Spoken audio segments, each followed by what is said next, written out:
Good morning, everyone. This is DGD204, week 5, and it is the 18th of March 2026. In case you are watching this later on YouTube, we had to skip week 4 due to a health issue that I had. So you are not missing anything. This is week 5, a direct continuation of week 3. Well, not exactly because we are a little bit off the course. So we will do, I was showing you some game trailer. Let me switch to that now. This is Thronefall, as it's going to say.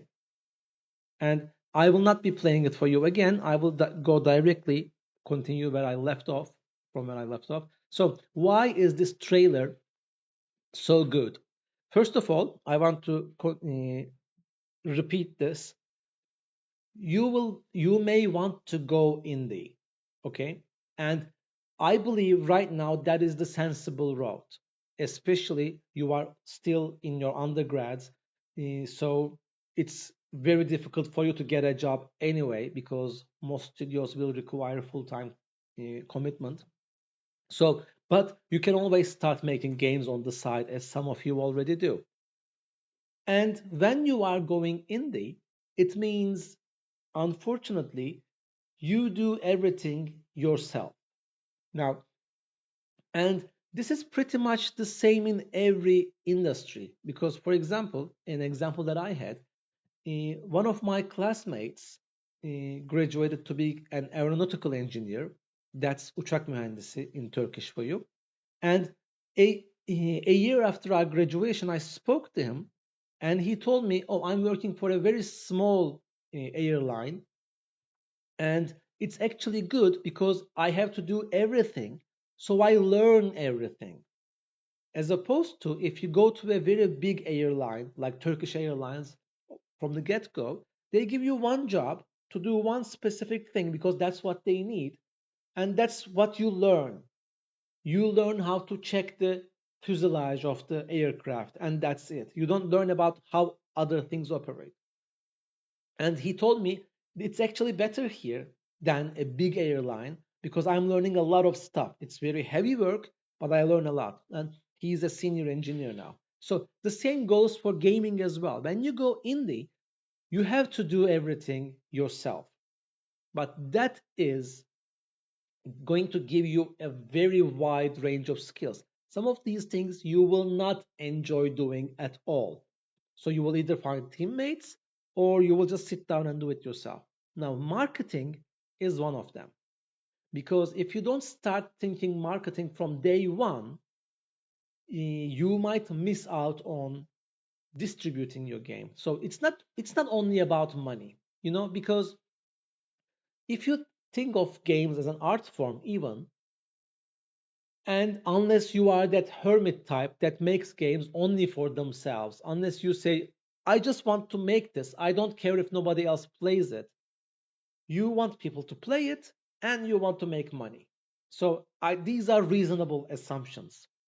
In that case, you will have to start thinking from the get go, how do I make people know about this, want to buy this? That's where marketing starts, when you start designing the game.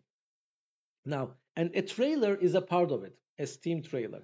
Now, what these guys do right is, this is, as I said, this is the early access trailer. So the game is not complete yet.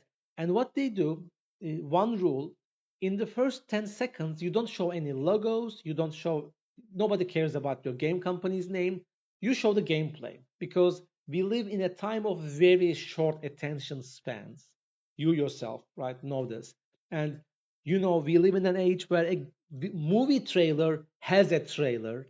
You know that 5 second thing, the trailer begins now thing. So I am very much annoyed with that. I hate that, but this is the world we live in. So in the first 10 seconds, the player should be able to understand what your game is about.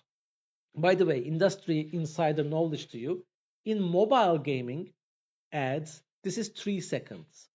In 3 seconds, the audience should be able to see what your game is about, the core gameplay loop. So this game does that. Watch the 10-second mark.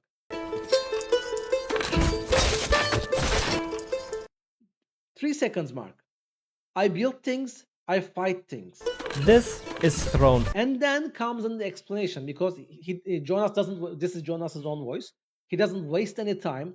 He just goes into explanation. He caught your attention. Now he's going to explain things to you. If you are invested, you're going to listen to him. If you are not, you're going to navigate away anyway. Our minimalist game about building and defending your little kingdom. My name is Jonas. See, 10 seconds in, everything is explained.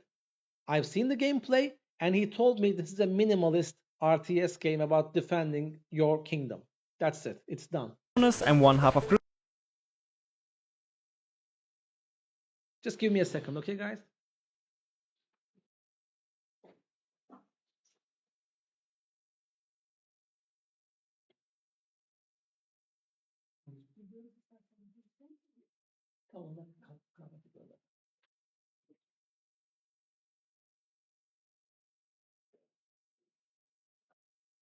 Interruption completed. Okay, so he is talking about this. Grizzly games, and in this video I'll give you a quick overview of what to expect from the game. With Thronefall, we took everything. Now he goes into explanation mode. As I said, if you're invested, you will keep watching this, and he's going to, in these 2 minutes, he was going to tell you everything to know about the early access. Everything we love about classic strategy games and try to condense it down into the most accessible form. During the day, you ride around on your little horse, developing your kingdom and deciding what to spend your hard-earned gold on. Constructing buildings in Thronefall is incredibly simple. Ride up to a build spot to see what you can build there and how much it'll cost you. Hold the build button to construct the building, et voila, you have a mill, which gives you some income every morning. Now the important part is to strike the correct balance between economy and defense, because So I'm going to skip forward, but because we watched this before, and you can still watch it if you want to as a recording. So, but he explains things, and then he goes into the early access. a new mill, wall to pick up, yet it can get surprisingly deep when you're trying to master the game. You can choose between different building upgrades and units. Command time you'll unlock new, customize your playstyle. Beware that Thronefall is still in early access. So he is warning the audience, because there's a problem with early access. Players treat early access as a full launch. So early access doesn't mean I have a half-baked game, I'm just putting it out there and calling it early access, just give me money. Early access means the game is playable, it counts as a game. No offense, but it means it has a menu, for example. Some of the game projects I receive from game design studio or game engines have, for example, it's a game, but it doesn't have a menu. It doesn't you cannot exit it, blah blah blah. So he's telling here, this is an early access game, so some things will be missing from it. And offers a rather small experience at the moment. After playing through the handful of levels that are currently available, you can of course still try to optimize your strategy further and chase high scores for hours on end. There's new content on its way already, and if you'd like to stay up to date with the development of Thronefall, we'd be happy to welcome you on our Discord server. You can always find a summary of the content Thronefall currently has to offer at the very top of our Steam page as well. Please also keep in mind that we're just... And this is the other part. He's also warning about the scope of the game when it's in full mode. 2 people over here at Grizzly Games, so even in the future, Thronefall will always stay a bite-sized little game rather than becoming your next massive RTS. Thronefall is our attempt at condensing what we love about strategy games into a well-polished but small package, so you'll be able to see your kingdom rise to glory and still be done in time for lunch. For example, this is very smart because he used this a lot. They used this a lot. See your kingdom rise to glory and still be in home for lunch. So they marketed this as a bite-sized game, and every news outlet used this. You can play this game and still be home for lunch, blah blah blah. So they used that still be home for lunch thing a lot. If that sounds fun to you, we hope you'll have a good time with Thronefall. So it has come out 3 years ago. You know me, I always like to see how much a game made.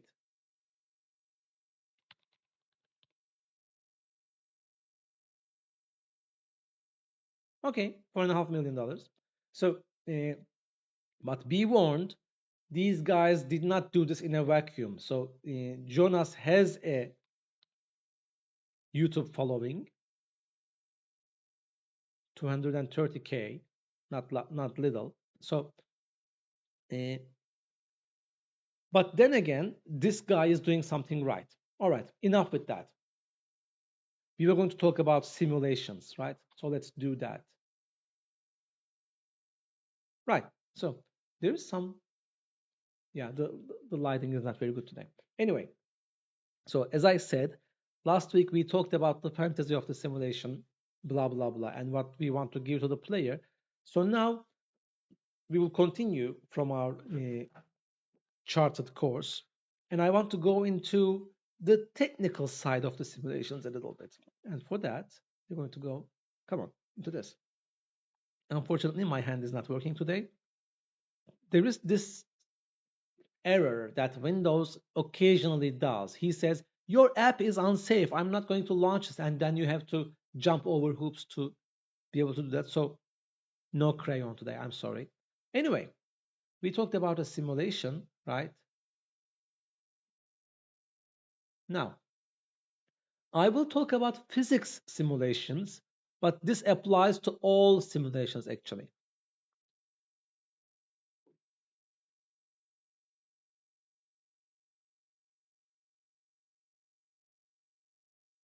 But one thing I want to tell you before we go in, and this is something I'm going to ask in the exam, you might have heard, have you seen this logo or name in any game?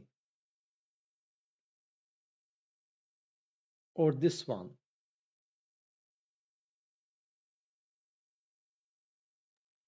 Do you remember I it? saw I saw Havoc somewhere. Yeah. I don't remember where exactly. And physics. Sorry, No, I don't I think missed. so. The I shouldn't have been there.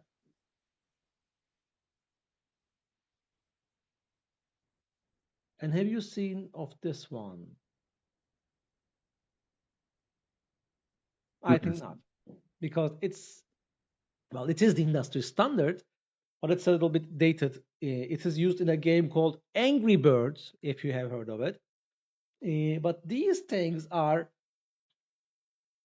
I'm sorry, uh, my nose is full, so I have a hard time sometimes. So these things are called physics middleware.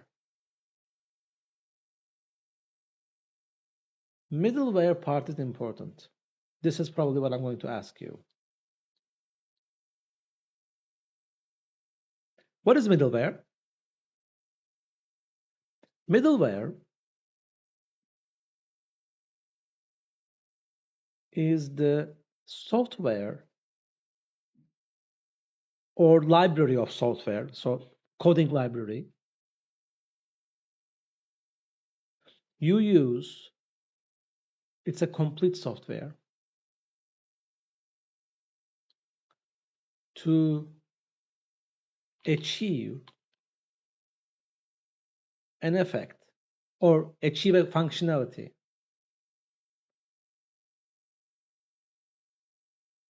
right? So in this case, a physics middleware is what you use to calculate physics in your game.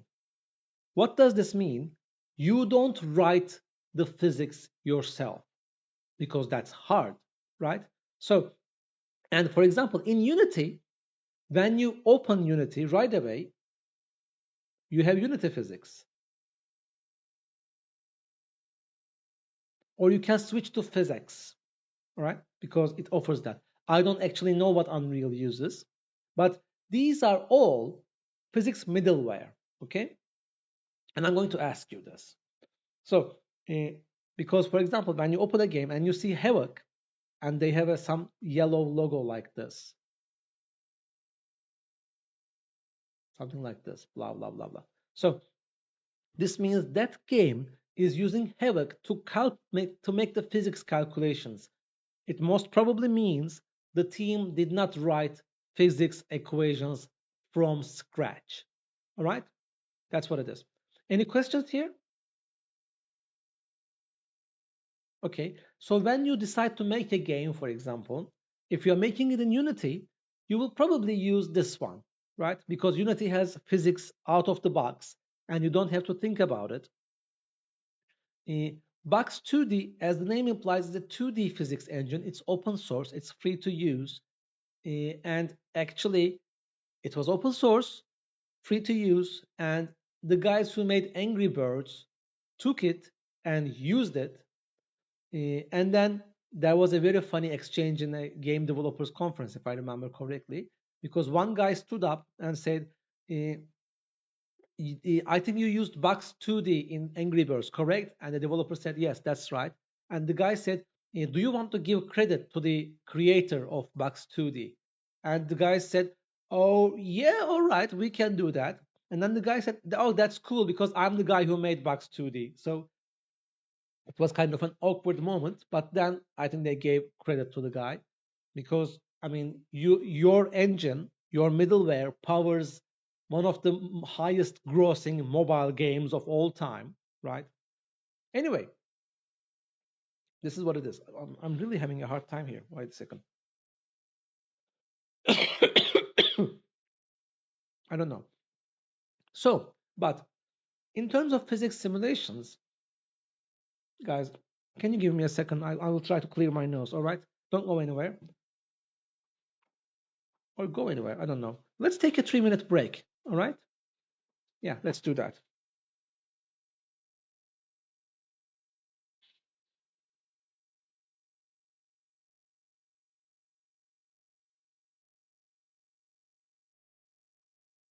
Okay, let's go then. I'm not exactly sure that it is fixed. I try to do the best that I can. Hocam sesiniz gelmiyor. Here we are.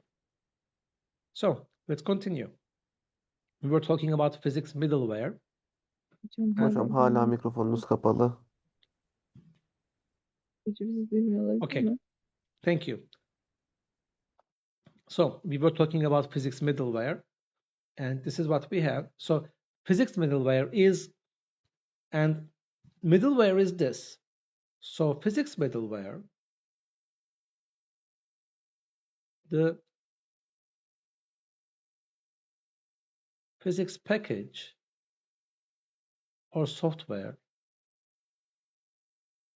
we use for physics calculations in our game.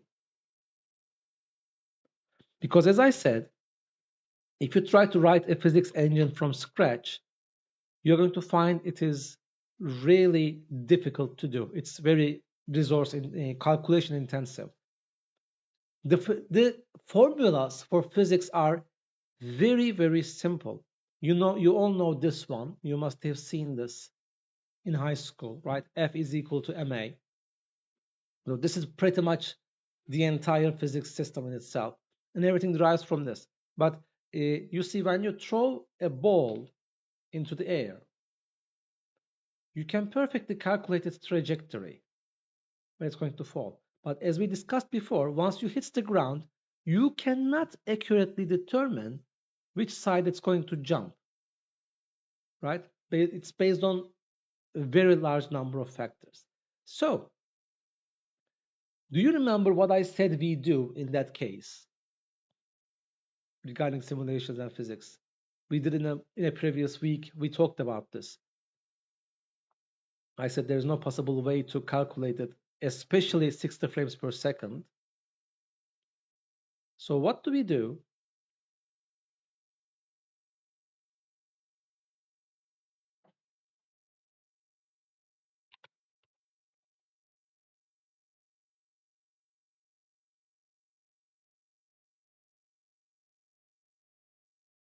Wait a second.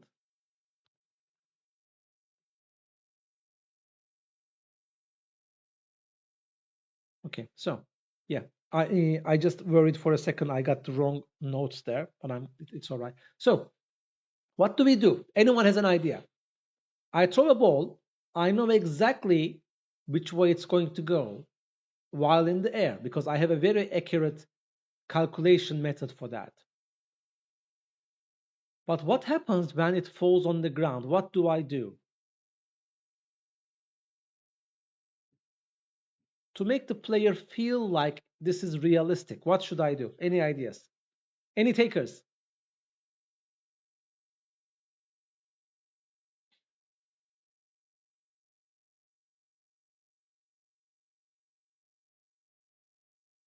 No? None? Okay. So, then let me ask you a question. When I throw it like this, can it jump back high in the air? Is there a possibility for that? Can it jump back this way? Can it jump this way? Or would it go this way or this way? Which one is more probable? Right. So we pick this one, right? And we say these don't happen. Let's pick the blue color for these. And these are, yeah, maybe. So, but what we know from our experience is that if a ball is thrown from this side, from left to right, we expect it to keep bouncing to the right. Can you tell me in all certainty that there is no chance it's going to bounce back? Think about it.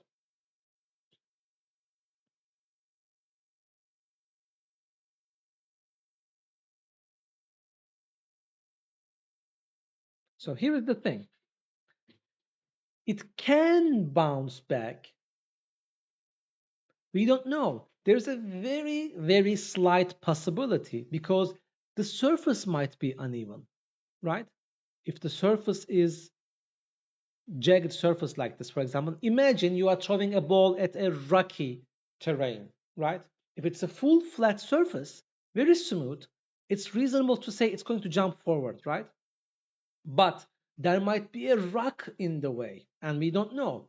And actually, in games, we don't simulate those rocks that much, right?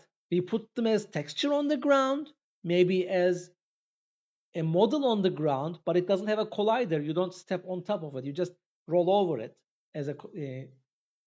So even though in an uneven terrain, there is the chance that we will jump backwards, we don't think about it that much. So I can say, let's see, I can say these three options make about 90% of it, right? This is 50, 90% of it. And I say this is about 9% of it, and this is about 1%. Does it make sense? So once out of every 100 times I throw this ball, it's going to jump back because the ground is not even. So I have to factor that as well. But I have to make that calculation. Now, and which direction inside this will it go? Now that's a better calculation thing, right? Most of the time, you just take the incoming angle and bounce it like that. You think of it as a fully flat surface. Anyway, doesn't matter. The thing here is I introduced a randomness. This is what I'm getting at. Okay? Because I cannot fully calculate the elasticity of this ball. As you know, as the ball falls on the ground, it's going to take roughly this shape. It's going to squish and then it's going to expand as it takes a little bit of this shape. Then it's going to go back into a full ball and continue. You see this in animation because in animation things are more pronounced. For example, a character expands in a way that is not possible, but it's for the sake of the animation. Anyway, I cannot take any of these into account. It's too computationally intensive. So what do? I fake it. All right? I say, all right, I will roll a die or I will pick a random number. And 90% of the time, I'm going to bounce in the forward direction. And actually, let's say 70% of the time, it will be exactly this. But so I will allow some differentiation so that the player will not feel it's always the same. Does it make sense? I think it makes sense.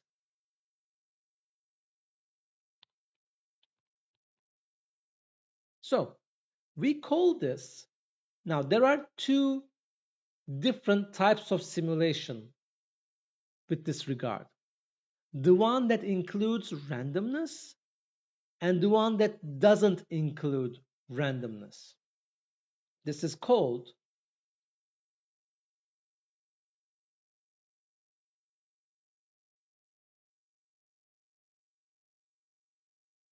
stochastic simulation versus deterministic simulation.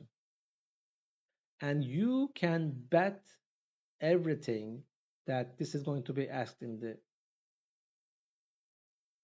midterm. All right.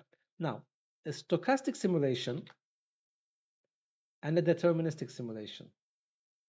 A stochastic simulation means some kind of randomness is introduced.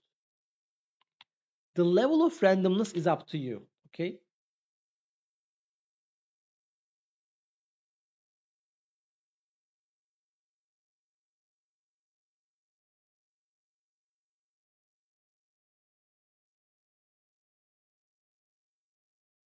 And deterministic simulation means there's a cat trying to tear something out in the garden. It's a bad cat. All right. Some kind of randomness is introduced to the simulation, and deterministic means no randomness is allowed in the simulation. All right. Oh, what is this? Come on. What just happened?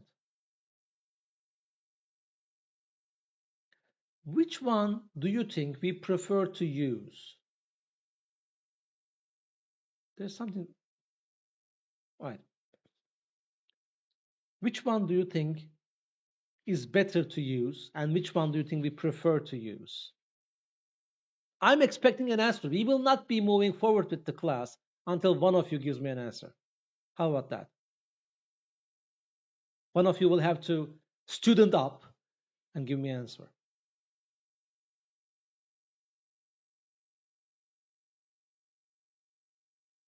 I know you can hear me. Yeah.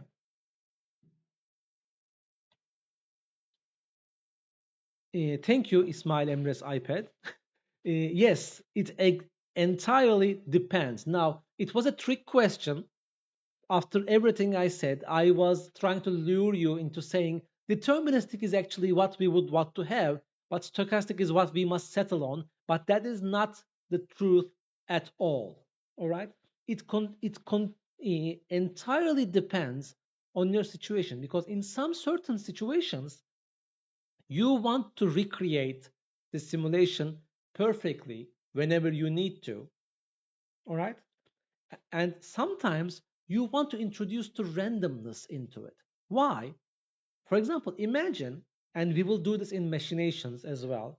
Imagine you are a player playing the game, right? And you are playing an FPS. And the simulation is about whether you can hit or not, right? So if I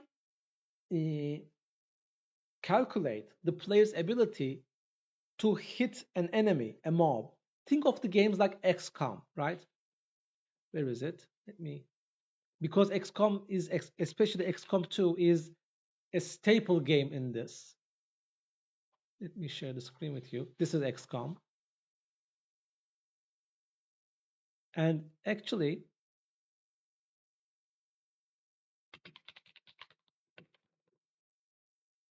let's see if, yeah, here it is. So XCOM 2 anyone, but it says our guy has his rifle in the face of the alien and the hit chance is 65%.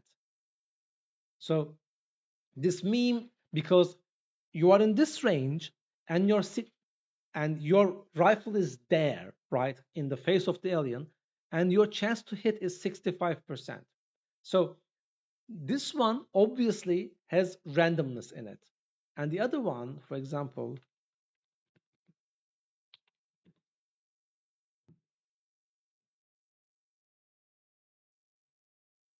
For example, in Fallout 1, you had this before Fallout 3 and 4. This is Fallout 3's watts. So it's a staple from Fallout 1. You target a body part, and it tells you what's your percentage to hit that one is. For example, when you enter the watts mode in Fallout, you don't do the shooting anymore. It tells you what the percentage is, and it rolls the dice, right? So when you think of it that way, we want this randomness in our simulation, right? But Fallout 3 is a real-time game, and you can just say, oh, then get good and do the headshot yourself. But that is not what Fallout is about. From the very early days, the first Fallout, we had this interface, right? 24% to hit the head. So you choose, you pick your battle, right? What percentage do you want to go with? Do you want to go for the eyes and deal the maximum damage? Or do you want to go with the torso and deal just medium to low damage, right? And then the game rolls the dice. It's a simulation. It's stochastic because it is not fully deterministic. If it was deterministic, based on your character's ability, you would always hit or always miss. So the thing, and here actually in XCOM 2, this makes sense. Have any of you played XCOM games or any turn-based strategy game like this?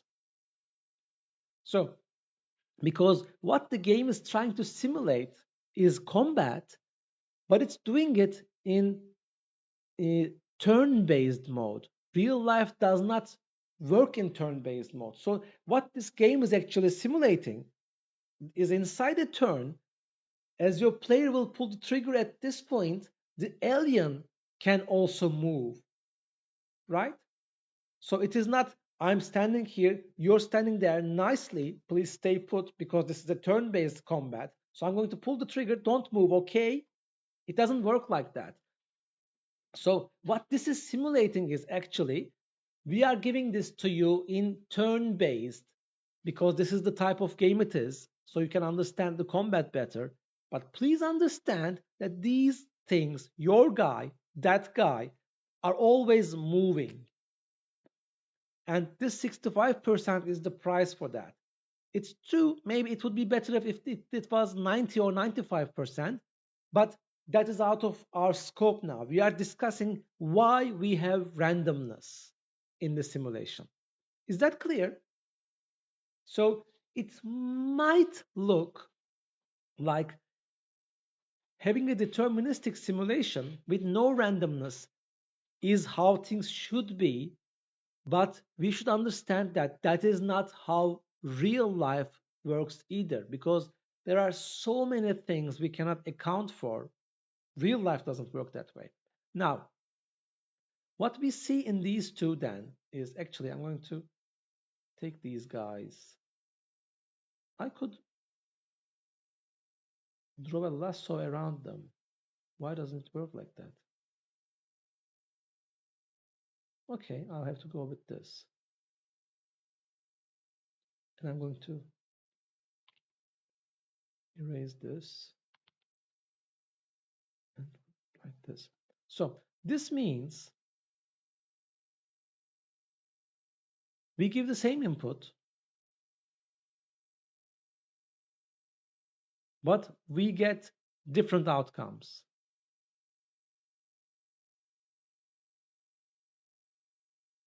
All right? When you press the same button, the same thing may not happen in the simulation. But deterministic simulation means always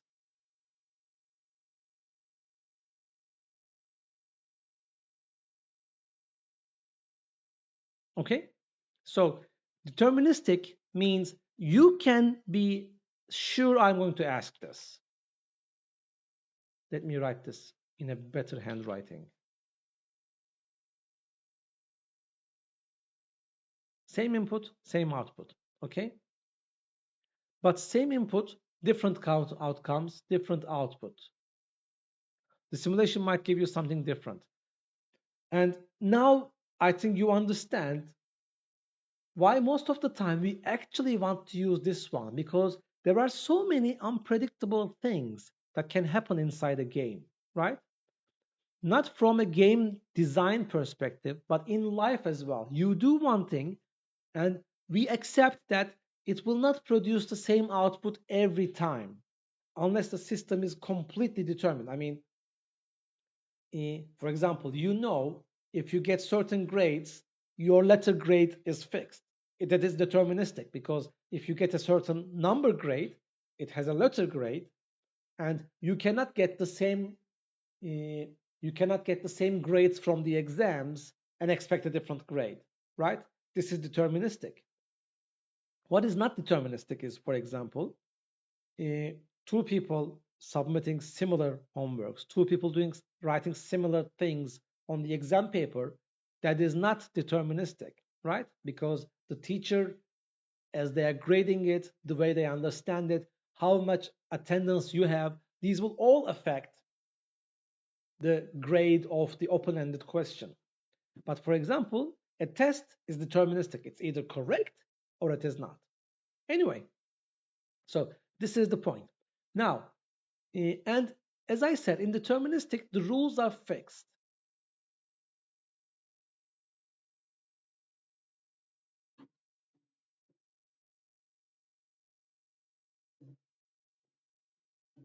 This doesn't mean there is no choice. Okay? The player can make a choice. For example, you have taken programming classes. You know if conditionals, right? If X, then blah, blah. Else if Y, then blah, blah, right? So this is deterministic because we know exactly how the logic operates. Does this ring a bell? I think you took Python class and you took some C#. Am I correct? All right, great. So imagine you have an if, blah, blah, then blah, blah. And then you say else if, blah, blah, then blah, blah. And at the end, you have an else. If everything else fails, false, false, then this happens, right? So this is traditional programming conditional. Now, this thing is deterministic because the condition inside this or this is either true or false, and computers normally don't work with random unless we tell them to. So this thing is either true or false, and the computer will go directly. If this is true, then it will do this, skip everything else. If this is false, it's going to come to this and check this one and do this or not, right? This is a deterministic system. But if you want to work with a stochastic system,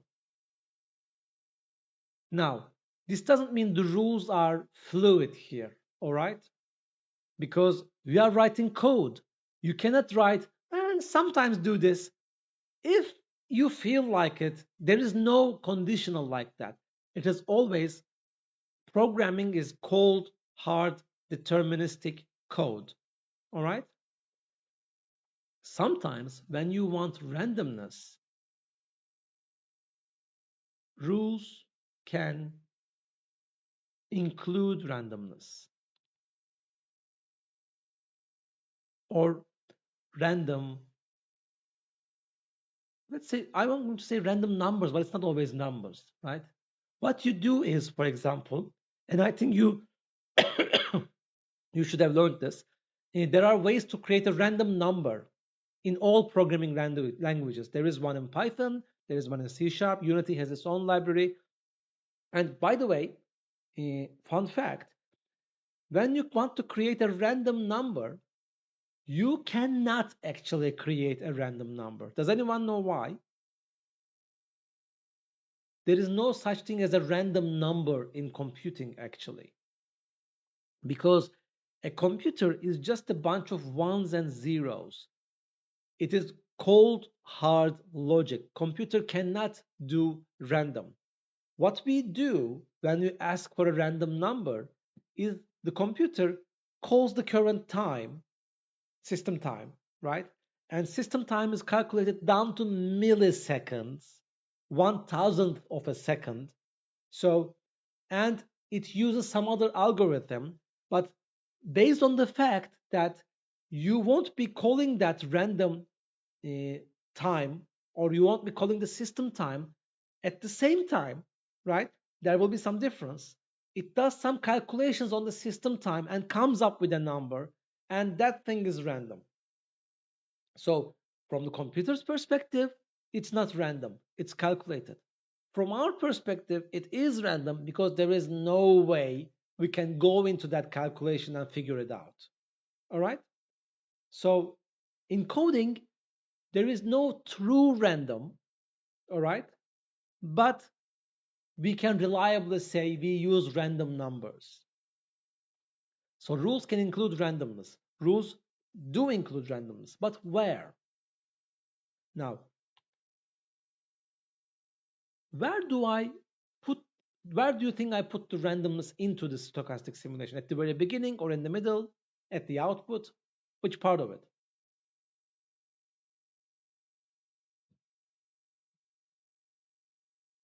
Wow, you are a talkative bunch today.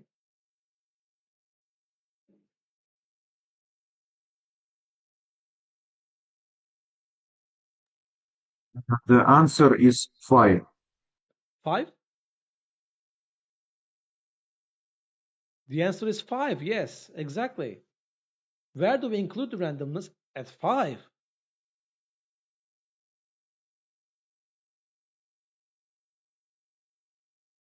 Well, actually, I'm going to do this like this.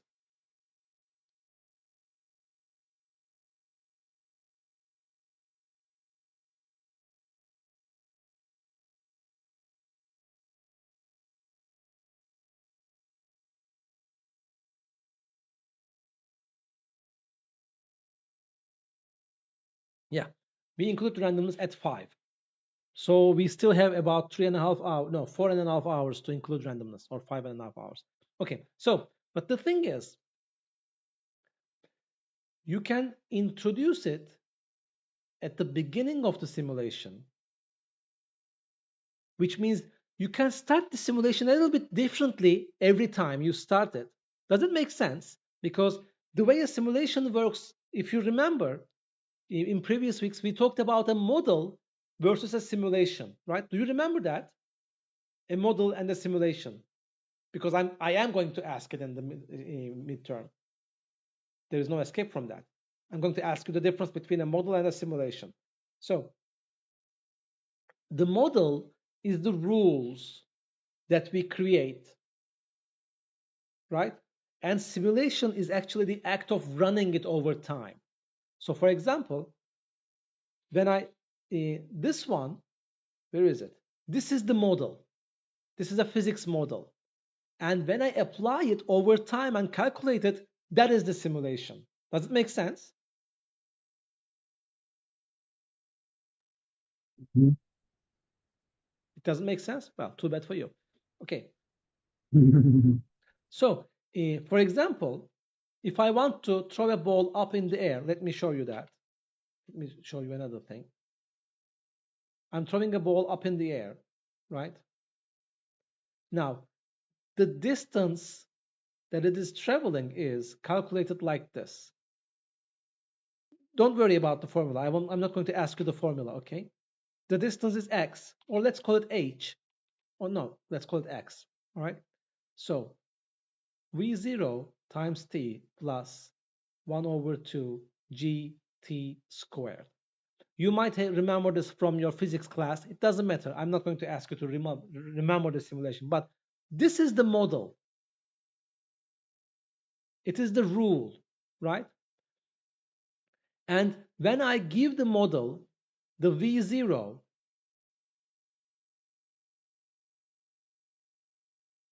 right, and I run it over time, and g is the gravity constant, gravity multiplier constant. Let's call it constant. It's not a constant, but okay. When I run this, for example, if I draw a graph, so this is the distance and this is the time, it's going to go like this. So the ball will go up will stop at some point, and then it will start going down when I calculate the x, right? And calculating this over time is the simulation. The act of doing this and seeing it is the simulation. This is the model. So in that sense, model is the code that you write, the levels that you design, the animations that you make. That is all the model. Simulation is playing the game. Does it make sense now?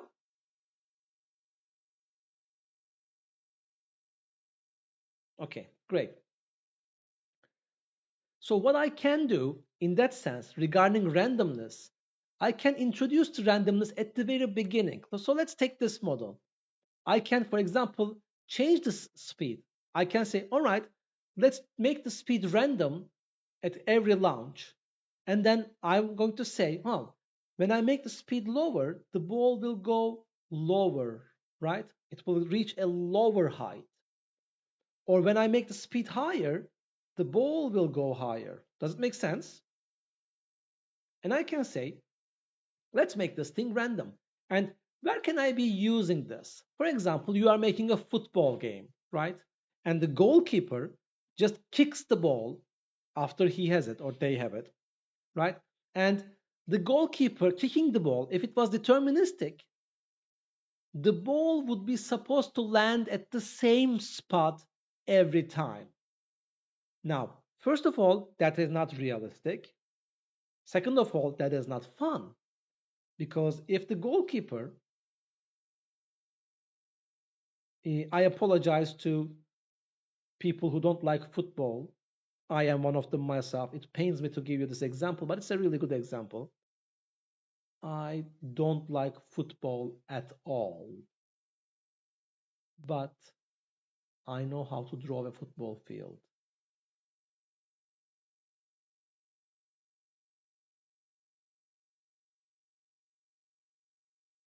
I don't know how to draw this goal.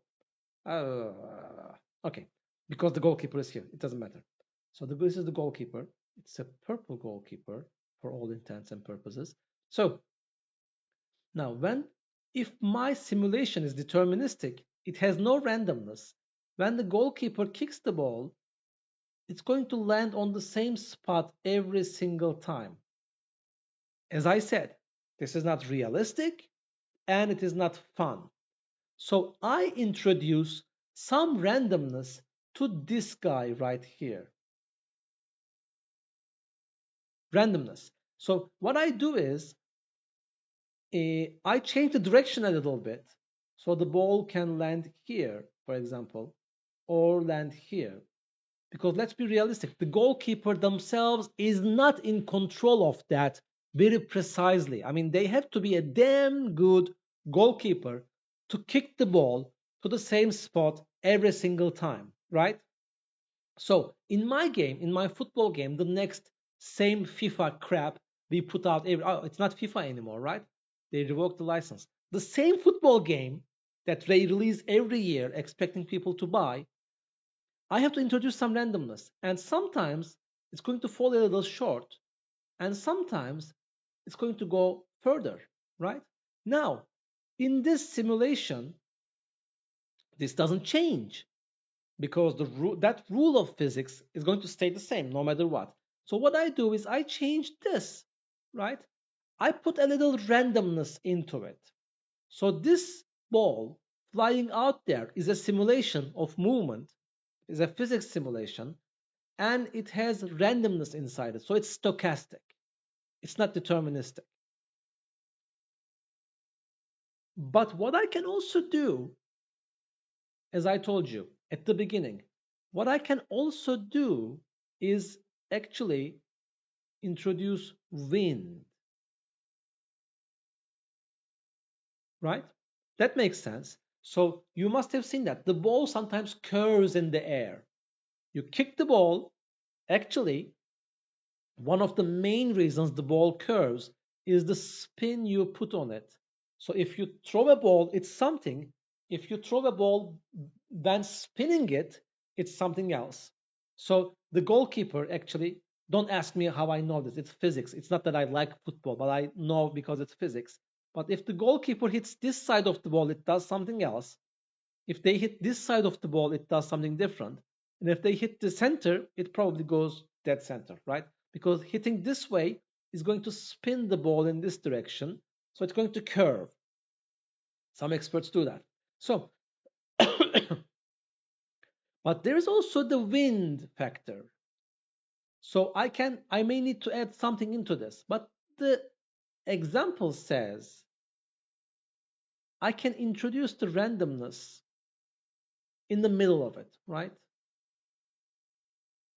As I'm running the simulation, because imagine some other thing. We have this player, and let's imagine for a moment this is an idle game. You know, one of those games you set the heroes, and then you know this. They just go on and hit things. They just go on and hit things, and you don't have any say in the game, right? Idle gaming. So this guy is going to face an enemy, and the enemy does not have a sword but a spear, because why not?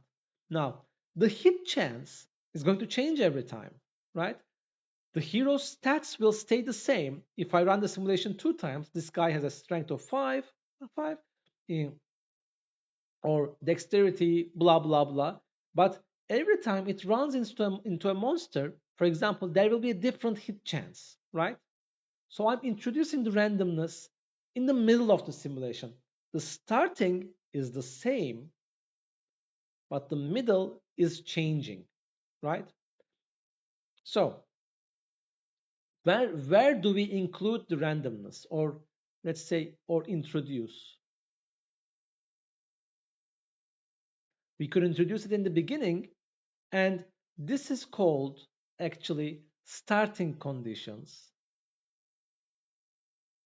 It's an engineering term actually, or actually in engineering it's called boundary conditions, but don't worry about that. You are not going to be engineers. So, but this one is important. The starting conditions of a simulation, the state of the parameters, and we talked about parameters in previous weeks.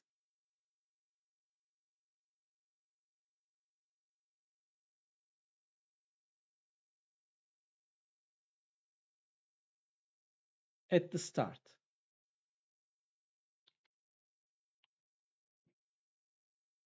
This can be randomized or it can be fixed all the time. But this is one of the points that we can include randomness in the starting conditions, right?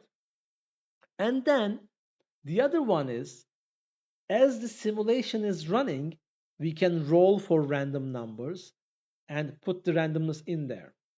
All right? This is the other one. So today we looked at, first of all, we looked at the physics middleware. I'm going to ask this in the exam. But then, as I gave you examples over physics simulation, but this applies to all simulations. It's the general term, all right? If a simulation is stochastic, this means it includes randomness. In short, same input can give different outcomes.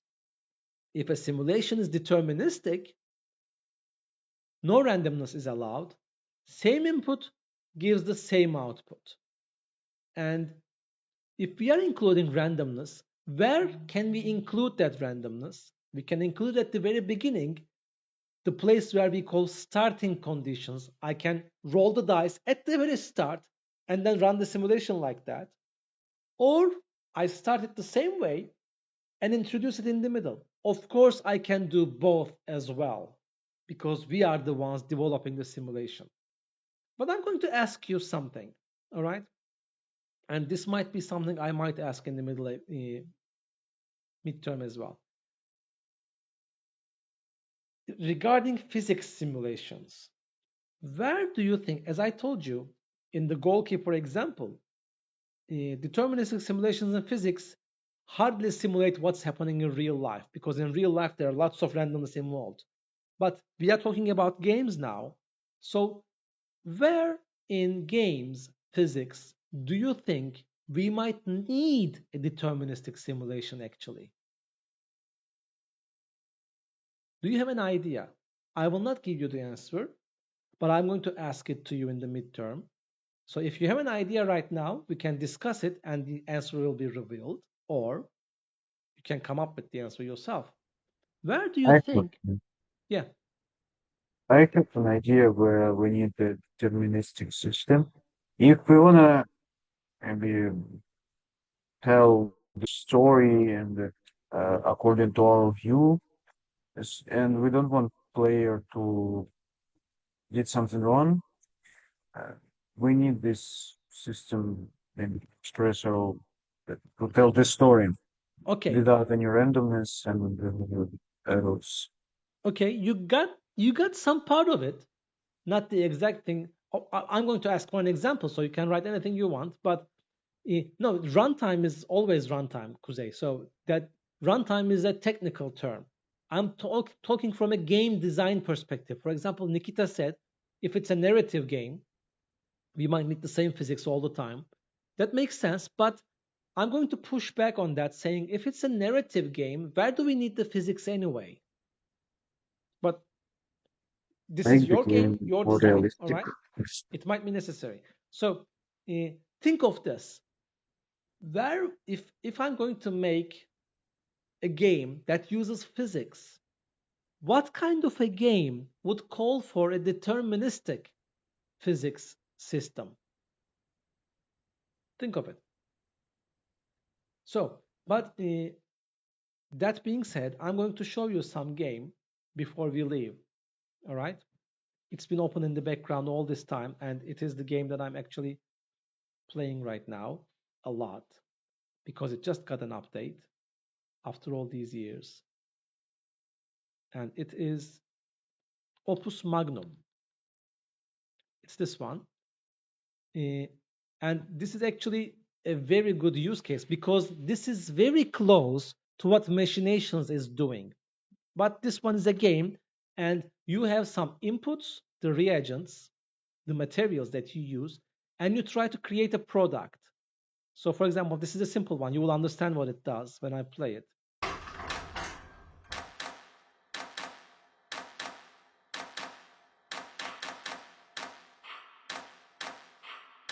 And the beauty of it is this is open-ended. I built this machine myself. There might be a million different ways to build this. So you are trying to take these two and build this from that. So for example, another one that I have, it has a nice story. Oh, there's a lot of wind outside. I'm trying to remember one that is actually, I think this one was fun.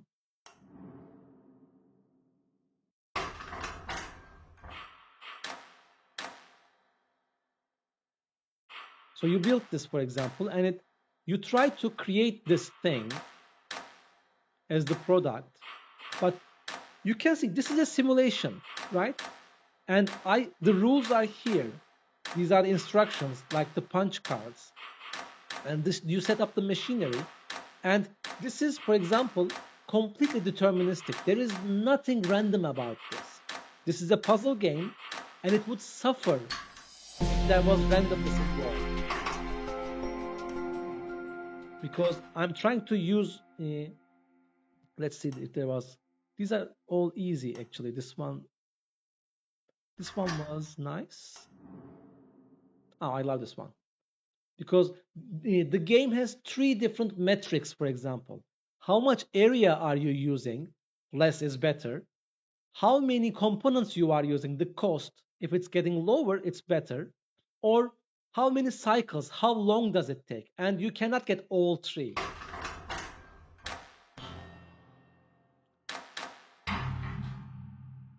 So for example, and then what Zachtronics, this is a Zachtronics game. Zachtronics excels at open-ended puzzle games. It means there is not one solution. As I said, you can solve this in a million different ways. So, and for example, my cost is 215, and there are people going as low as this. So one of my friends was playing, so I beat them. And the cycles, again, my friend beat me on that one. 70 cycles, very fast. Mine is 119. And the surface area I use is just 35 hexes, but they used 84. And for example, let me show you one of the previous one. So for example, this is the first one that I did. Ah, okay, I could not do it on this one. Let me find another way. So, for example, this one is the first one that I did. These are the very beginning, so it's simple. And it says the cost is somewhere in the middle. The cycles is low enough, right? And but it is 45, and the area is somewhere in the middle. And then I went on, created a cost area one. So it's just this much.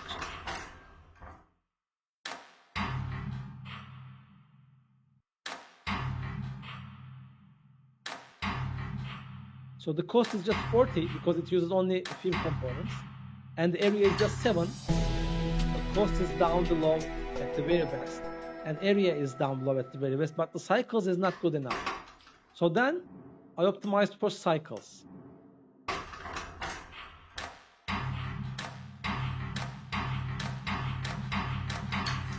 And now cycles is down, but there are the others are not so good. But for example, this is a wonderful game about deterministic simulation, because you put in the components and you put in the rules, and then you watch what's going on. I'm trying to build this one now. Let's see if I have built anything. No. Yeah, I have built a little bit, but it's difficult. It gets more and more difficult as the game goes. So the last one I solved was this one. Let's take a look at this. Oh, I love this one, but I have to optimize it because it does all this. I want to take this. For example, this is the beauty of Zachtronic games because it's free. I want to take this inside and include everything inside this hexagon, right?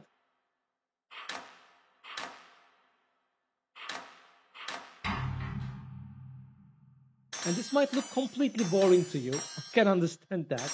It's not everyone's cup of tea. But the genius of this design is, as I said, it's a puzzle game, but it is open-ended. It doesn't tell you you have only 2 arms or you have only 3 glyphs. It leaves you completely open to do the thing that you need to do, that you want to do. And it just tells you this is how other people did. And this actually has a very nice community regarding that. Let's see if we can.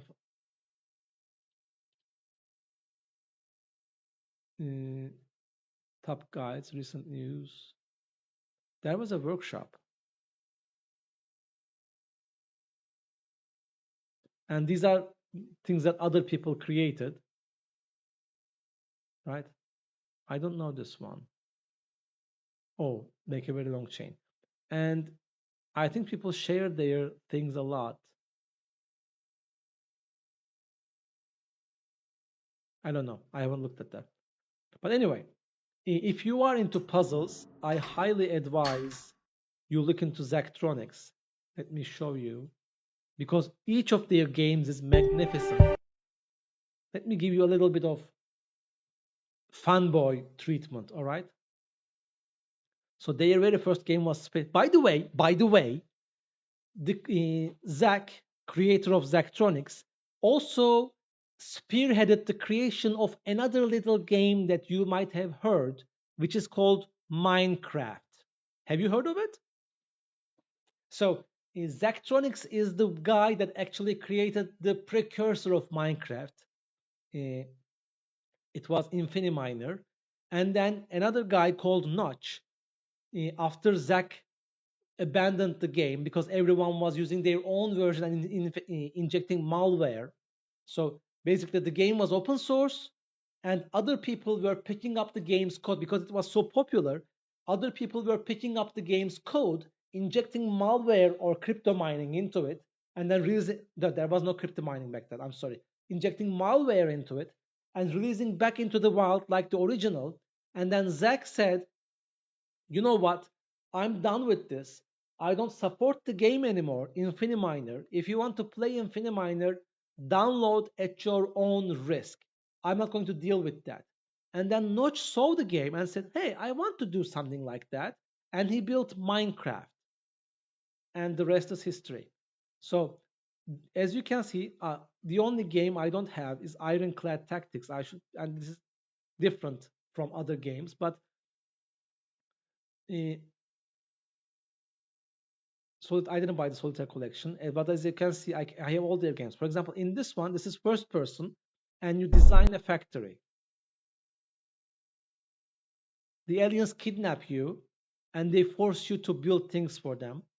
All right, and this is actually interesting because you actually program things. It has a manual, and they advise you to print the manual so you can look at it. I don't want to waste paper on that, but you program things. And then there is Shenzhen IO. You design circuits and then you program the processors inside them. This is pretty much like learning how to do computer science. And there's a lot of things into it. I haven't played Exapunks. Opus Magnum is the one I showed you. And I think it's their magnum opus. All right. But this one is also very much fun because this is a collection of different games. And this one is very much fun. You build and paint mechs. So there's a bunch of. I think I'm going to install this again. But this is very difficult. I advise you not to play this one. All right. So anyway, this is. By the way, the guys closed down shop. Zachtronics is not anymore. But they kind of changed names, and I think they made a game named Kaizen, not the Jujutsu version. Yeah, coincidence. It's them. I have to buy this one as well. That's it. That's it for today. And hey, where's the share button? I wasn't sharing anything. Why didn't you say so? Oh, I am sharing something. Why doesn't Zoom is a stupid piece of software. See, I am sharing my screen with you, but I don't have that interface, sharing interface. There it is. Welcome to Matsuzawa Manu. All right, that's it. This was week 5. I think the midterm is in week 7, right? Yeah. So we have one more week before the midterms. Don't worry, we will have enough material to cover, material to ask in the midterm. And you know what most of them are. But as I said, I will hold a session probably sometime in the evening in this week where we will go over the basics of machinations. But I highly do advise you take the time to watch that Udemy course. I mean, the basic one is only 1 hour long, okay? It's just 1 hour. You go to machinations.io, you create an account, you fire up the Udemy course, and you do what they show there, and you learn the gist of it. And then we will meet together, we will walk through it, and I will ask you some things from that course in the midterm. All right? That's it. All right. Okay. Take care and play some games. Goodbye.